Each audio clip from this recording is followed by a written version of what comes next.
11월 7일 월요일 날마다 주님과 함께 10분 말씀 묵상을 시작하겠습니다. 다 같이 사도신경으로 우리의 신앙 고백을 주님 앞에 올려드리겠습니다. 나는 전능하신 아버지 하나님 천지의 창조주를 믿습니다. 나는 그의 유일하신 아들 우리 주 예수 그리스도를 믿습니다. 그는 성령으로 잉태되어 동정녀 마리아에게서 나시고 본디오 빌라도에게 고난을 받아 십자가에 못 박혀 죽으시고 장사된 지 사흘 만에 죽은 자 가운데서 다시 살아나셨으며 하늘에 오르시어 전능하신 아버지 하나님 우편에 앉아 계시다가 거기로부터 살아있는 자와 죽은 자를 심판하러 오십니다. 나는 성령을 믿으며 거룩한 공교회와 성도의 교제와 죄를 용서받는 것과 몸의 부활과 영생을 믿습니다. 아멘. 다 같이 찬송가 368장 주 예수여 은혜를, 이 찬양을 하나님 앞에 같이 올려드리겠습니다.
오늘 우리에게 주신 하나님의 말씀은 시편 17편 1절에서 9절까지의 말씀입니다. 구약성경 시편 17편 1절에서 9절까지의 말씀을 제가 봉독해 올리도록 하겠습니다. 여호와여, 의의 호소를 들으소서. 나의 울부짖음에 주의하소서. 거짓되지 아니한 입술에서 나오는 나의 기도에 귀를 기울이소서. 주께서 나를 판단하시며 주의 눈으로 공평함을 살피소서. 주께서 내 마음을 시험하시고 밤에 내게 오시어서 나를 감찰하셨으나 흠을 찾지 못하셨사오니 내가 결심하고 입으로 범죄하지 아니하리이다. 사람의 행사로 논하면 나는 주의 입술의 말씀을 따라 스스로 삼가서 포악한 자의 길을 가지 아니하였사오며 나의 걸음이 주의 길을 굳게 지키고 실족하지 아니하였나이다. 하나님이여, 내게 응답하시겠으므로 내가 불렀사오니 내게 귀를 기울여 내 말을 들으소서.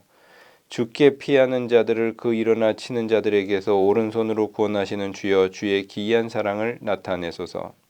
나를 눈동자같이 지키시고 주의 날개 그늘 아래 감추사 내 앞에서 나를 압제하는 악인들과 나의 목숨을 노리는 원수들에게서 벗어나게 하소서. 아멘. 피할 곳은 하나님뿐이다.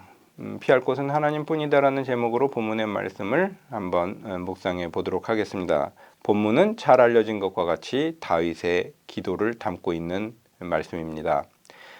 종교개혁자들이 어떤 본문보다도 시편의 묵상을 많이 남겨놓았다라는 기록을 우리는 볼 때가 있습니다. 본인들의 삶이 답답하고 억울하고 어디로 도망가야 될지 모르는 그러한 상황 가운데, 또한 내일 목숨을 잃을 수도 있는 절대절명의 어려움 가운데에서 그 어떤 것 가운데에서도 하나님께서 나를 지키고 계시고 나를 보호하고 계시리라는 그 확신과 말씀을 담고 있는 시편의 말씀이 그분들에게, 우리의 믿음의 선조들에게 많은 위로가 됐을 것이라는 것은 분명한 사실입니다. 많은 경우에 우리는 상황이 어려운 경우를 볼 때가 있습니다. 기도를 하고 싶은데 기도가 터지지 않는 것 같은 그런 갑갑함을 느낄 때가 있죠. 생각을 해야 되겠는데 머리가 멈춘 것 같이 느껴질 때가 있습니다. 생각할 여유가 없습니다. 그렇게 답답할 때 사람들은 무엇을 할 수 있을까요? 성경은 우리에게 두 가지 방향이 있다는 것을 말씀합니다. 우리는 두 가지 방향을 취할 수 있습니다. 한 가지는 하나님을 향한 탄원을 취하는 방향입니다. 하나님, 의의 호소를 들으소서라고 우리의 기도를 올려드리는 것이죠. 둘째, 자기를 돌아보는 일들을 하게 됩니다. 탄원을 하려고 하나님 앞에 나가기 시작하니 자기를 돌아보게 되고 자기가 깨끗한지 고민을 하기 시작을 합니다. 그래서 자기가 올바른 기도를 하고 있는지 자기도 모르게 질문하게 되는 것이죠. 자기를 거짓되지 아니한 입술에서 나오는 기도라고 다윗은 표현을 하고 있고, 주께서 나를 판단하시며 주의 눈으로 공평함을 살피라고 탄원을 하고 있습니다. 주께서 내 마음을 시험하시고 밤에 내게 오셔서 나를 감찰하셨으나 흠을 찾지 못하셨사오니 내가 결심하고 입으로 범죄하지 아니하리이다. 이렇게 말씀을 하고 있는 것이죠. 4절에서는 사람의 행사로 논하면 나는 주의 입술의 말씀을 따라 스스로 삼가서 포악한 자의 길을 가지 아니하였사오며 나의 걸음이 주의 길을 굳게 지키고 실족하지 아니하였나이다 라고 하고 있습니다. 이렇게 자기가 지금 하나님 앞에서 잘못한 것이 없으니 하나님, 나를 붙들어 주시옵소서, 나를 돌봐 주시옵소서라고 기도를 하면서 더욱더 깨끗하게 스스로를 만들어가겠다라는 다짐과 탄원과 하나님 앞에 억울함을 토로하는 기도를 드리고 있는 것이죠. 그런데 과연 그럴까요? 사람이 깨끗할 수 있을까? 사람은 깨끗할 수는 없는 존재입니다. 노력은 할 수 있으나 우리가 아무리 노력을 해도 하나님 앞에서는 오염된 모습을 가지고 있을 수밖에 없는 것이 사람들의 모습이죠. 같은 노래를 하고 있는 다윗이 얼마나 더럽고 망가진 삶을 살았는지 우리는 성경의 다른 곳에서 많이 보고 또 느끼고 있습니다. 시편 51편에서 특히 5절에서 다윗은 여인이 죄악 중에 나를 잉태하였으며 라고 호소를 하면서 인간은 원래 깨끗할 수 없는 존재이고 더러운 존재이나 하나님, 나를 우슬초로 정결케 하시고 나를 있는 그대로 받아달라는 회개의 기도를 드리는 것을 보고 있습니다. 깨끗하려고 노력을 해도 깨끗해지지 않는 인간의 모습을 갖고 있기 때문에 그렇다고 우리는 포기해야 할까요? 그렇지 않습니다.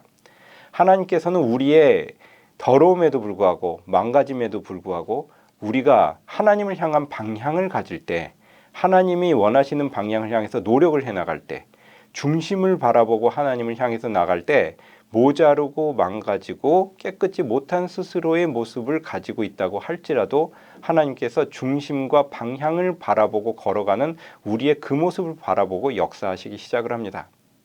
믿음을 아무리 많이 가지고 있는 사람도 99%의 의심을 가지고 있고 1%의 신력 같은 믿음을 가지고 있을 때 하나님께서는 그 믿음을 보시고 역사하시기 시작을 합니다. 상황이 99%가 망가지고 1%의 가능성을 갖고 있을 때 1%의 가능성을 붙들고 하나님께 탄원을 하기 시작할 때 하나님께서는 1%의 탄원을 바라보면서 역사하시죠. 내가 깨끗하려고 노력하지만 깨끗할 수 없다는 것은 하나님께서 더 잘 알고 계십니다. 그러나 그 깨끗하지 않은 것을 붙들고 고통스럽게 고민하면서 하나님께 있는 그대로를 나를 받아달라고 탄원을 할 때 하나님께서는 그 탄원을 하고 있는 나를 바라보면서 나를 붙들고 나가기 시작을 합니다. 오늘 우리가 많은 상황을 바라보고 있습니다. 노력을 해도 잘 되지 않고 상황을 개선시키려고 해도 개선이 잘 되지 않고 사방에서 문제는 끊임없이 쏟아지고 그리고 내가 노력한 것을 하나님 바라봐 주시옵소서 그렇게 이제 얘기하고 탄원하고 싶은 많은 것들 가운데 그렇게 얘기할지라도 나도 부족하고 하나님 보시기에 부족할 수밖에 없고 여전히 망가져 있을 수밖에 없는 스스로를 보게 됩니다. 그러나 그때에 우리가 취할 수 있는 가장 큰 권리는 가장 큰 은혜는 하나님을 바라보고 탄원할 수 있다는 것이고 우리가 탄원하기 시작할 때 하나님께서는 우리의 부족에도 불구하고 탄원하고 있는 우리를 바라보시면서 역사하시고 세상에 변화를 가져오는 작은 날개짓을 시작하는 주님의 능력을 보여주시기 시작할 것입니다. 오늘 우리가 가정에서 학교에서 또 교회에서 많은 어려움이 있을 때 나의 힘으로 해결하려고 할 것도 아니고 그렇다고 안 하려고 할 것도 아니고 하나님을 탄원하는 가운데 하나님을 바라보고 탄원하는 가운데 우리의 삶의 마지막 끝자락까지 붙들고 씨름하며 주님께 온전히 올려드리는 믿음의 길을 걸어가시는 귀한 날이 이어지기를 소망합니다. 같이 기도드리겠습니다. 은혜로우신 주님, 울며 불며 하나님을 향해서 탄원하면서 자신이 깨끗함을 바라봐달라고 기도하는 다윗의 기도 가운데 그럼에도 불구하고 모자르기 그지없는 인간의 애처로움을 보게 됩니다. 그 애처로움이 바로 우리의 애처로움이요. 우리가 지금 안고 있는 많은 문제들을 우리의 부족에도 불구하고 하나님께 탄원할 때 길이 있음을 믿사오니 주님께서 저희의 탄원과 기도를 붙들고 능력으로 역사하시사 새 힘을 허락하여 주시기를 간절히 사모하옵고 원하올 때 우리 주 예수 그리스도 이름 받들어 기도드립니다. 아멘.